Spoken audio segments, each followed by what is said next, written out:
السلام علیکم دوستوں، میں ہوں کاشف قمر اور آپ موجود ہیں اسلامک نیٹ ورک پہ۔ دوستوں، اسلامک نیٹ ورک پہ ہم کتاب مشکوٰۃ المصابیح کا مطالعہ کر رہے ہیں اور اس کا تیسرا والیوم جو ہے وہ ہم نے شروع کیا ہوا ہے، اور تیسرے والیوم کا جو چیپٹر ہے وہ ہے کتاب الفضائل والشمائل، اور اس کا آج کا جو سب چیپٹر ہے وہ ہے نبی کریم صلی اللہ علیہ وسلم کی ازواج مطہرات کے مناقب کا بیان۔ حدیث نمبر ہے 6184۔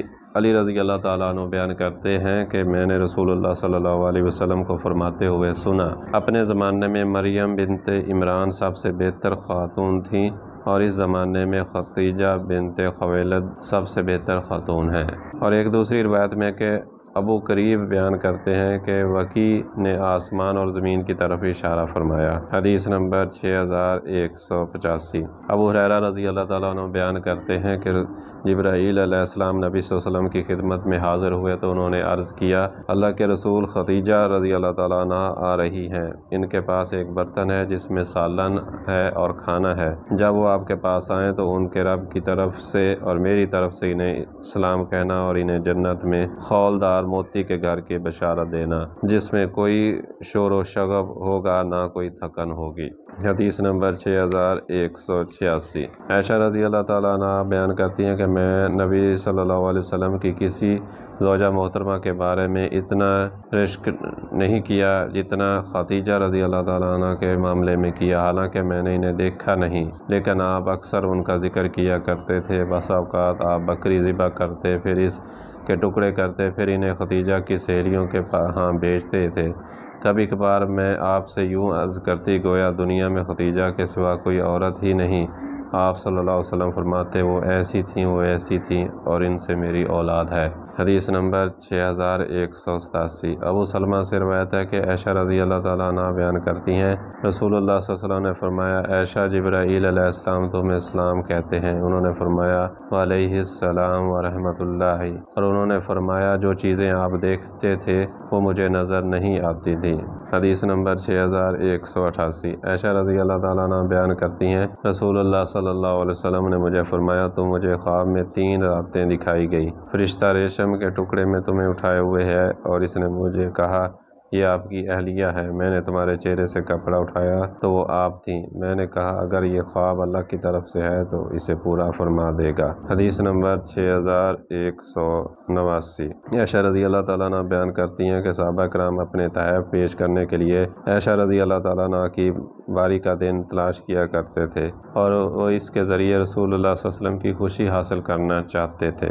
اور انہوں نے کہا کہ رسول اللہ صلی اللہ علیہ وسلم کی ازواج مطہرات کے 2 گروہ تھے، ایک گروہ میں عائشہ، حفصہ، صفیہ اور سودا رضی اللہ تعالیٰ عنہ تھیں، جبکہ دوسرے گروہ میں ام سلمہ اور رسول اللہ صلی اللہ علیہ وسلم کی باقی ازواج مطہرات تھیں۔ ام سلمہ کے گروہ نے مشورہ کیا اور انہوں نے ام سلمہ سے کہا کہ آپ رسول اللہ صلی اللہ علیہ وسلم سے بات کریں کہ آپ لوگوں سے فرما دیں کہ جو شخص رسول اللہ صلی اللہ علیہ وسلم کی خدمت میں ہدیہ بھیجنا چاہے تو آپ کی خدمت میں وہیں ہدیہ بھیجے جہاں آپ تشریف فرما ہوں۔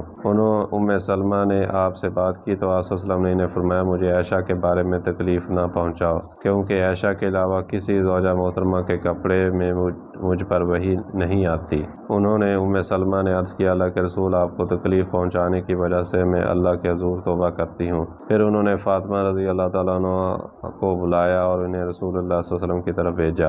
انہوں نے آپ سے بات کی تو آپ صلی اللہ علیہ وسلم نے فرمایا، بیٹی کیا تم وہ چیز پسند نہیں کرتی ہو جو میں پسند کرتا ہوں؟ انہوں نے عرض کیا، کیوں نہیں، ضرور پسند کرتی ہوں۔ آپ صلی اللہ علیہ وسلم نے فرمایا، اس عائشہ رضی اللہ تعالیٰ عنہ سے میں محبت کرتا ہوں، محبت کرو۔ حدیث نمبر 6190۔ انس رضی اللہ تعالیٰ عنہ سے روایت ہے کہ نبی صلی اللہ علیہ وسلم نے فرمایا، جہان کی خواتین میں سے کمال کے اعتبار سے مریم بنت عمران، خدیجہ بنت خویلد، فاطمہ بنت محمد صلی اللہ علیہ وسلم اور آسیہ زوجہ فرعون تمہارے لیے کافی ہیں۔ حدیث نمبر 6191۔ عائشہ رضی اللہ تعالیٰ عنہ سے روایت ہے کہ جبرائیل علیہ السلام سبز ریشمی کپڑے میں میری تصویر لے کر رسول اللہ صلی اللہ علیہ وسلم کی خدمت میں حاضر ہوئے اور عرض کیا، یہ دنیا اور آخرت میں آپ کی زوجہ محترمہ ہیں۔ حدیث نمبر 6192۔ انس رضی اللہ تعالیٰ عنہ بیان کرتے ہیں کہ صفیہ کو پتہ چلا کہ حفصہ نے انہیں کہا ہے، یہودی کی بیٹی، وہ رونے لگی، نبی صلی اللہ علیہ وسلم ان کے پاس آئے تو وہ رو رہی تھیں۔ آپ صلی اللہ علیہ وسلم نے فرمایا تم کیوں رو رہی ہو؟ انہوں نے عرض کیا حفصہ نے مجھے کہا کہ میں ایک یہودی کی بیٹی ہوں۔ نبی صلی اللہ علیہ وسلم نے فرمایا تم ایک نبی کی بیٹی ہو، تمہارا چچا بھی نبی اور تم نبی کی اہلیہ بھی ہو، وہ کس بارے میں تم سے فخر کرتی ہیں؟ پھر آپ صلی اللہ علیہ وسلم نے فرمایا حفصہ اللہ سے ڈرتی رہو۔ حدیث نمبر 6193۔ ام سلمہ سے روایت ہے کہ فتح مکہ کے سال رسول اللہ صلی اللہ علیہ وسلم نے فاطمہ رضی اللہ تعالیٰ عنہ کو بلایا اور ان سے سرگوشی فرمائی تو وہ رو پڑی، پھر ان سے کوئی بات کی تو وہ ہنس پڑی۔ جب رسول اللہ صلی اللہ علیہ وسلم نے وفات پائی تو میں نے ان کے رونے اور ان کی ہنسی کے متعلق ان سے دریافت کیا تو انہوں نے کہا رسول اللہ صلی اللہ علیہ وسلم نے مجھے بتایا تھا کہ میں فوت ہو جاؤں گا، تو میں رو پڑی۔ پھر آپ نے مجھے بتایا کہ مریم بنت عمران کے علاوہ اہل جنت کی خواتین کی میں سردار ہوں، اس پر میں ہنس دی۔ حدیث نمبر 6194۔ ابو موسیٰ رضی اللہ تعالیٰ عنہ سے روایت ہے کہ انہوں نے فرمایا ہم پر یعنی رسول اللہ صلی اللہ علیہ وسلم کے صحابہ پر جب بھی کوئی حدیث مشتبہ ہو جاتی تو ہم عائشہ رضی اللہ تعالیٰ عنہ سے دریافت کرتے تو ہم اس کے متعلق ان کے ہاں علم پاتے۔ ترمذی اور انہوں نے فرمایا یہ حدیث حسن صحیح ہے، غریب ہے۔ حدیث نمبر 6195۔ موسیٰ بن طلحہ رضی اللہ تعالیٰ عنہ بیان کرتے ہیں کہ ہم نے فصاحت و بلاغت میں عائشہ رضی اللہ تعالیٰ عنہ سے بڑھ کر کسی کو نہیں دیکھا۔ اسے امام ترمذی نے روایت کیا ہے اور اسے حسن صحیح غریب کہا ہے۔ تو دوستو یہ تھی آج کی ویڈیو، امید ہے کہ یہ ویڈیو آپ کو پسند آئی ہوگی۔ اگر ویڈیو پسند آئی ہے تو اس کو لائک کریں اور اپنے دوستوں کے ساتھ شیئر بھی کریں، اور اگر آپ کو ہمارا یہ چینل پسند آئے تو اس کو سبسکرائب کر لیں تاکہ ہر نئی آنے والی ویڈیو ایک نوٹیفیکیشن کے ذریعے آپ تک پہنچ سکے۔ آئندہ ویڈیو تک کے لیے اللہ حافظ۔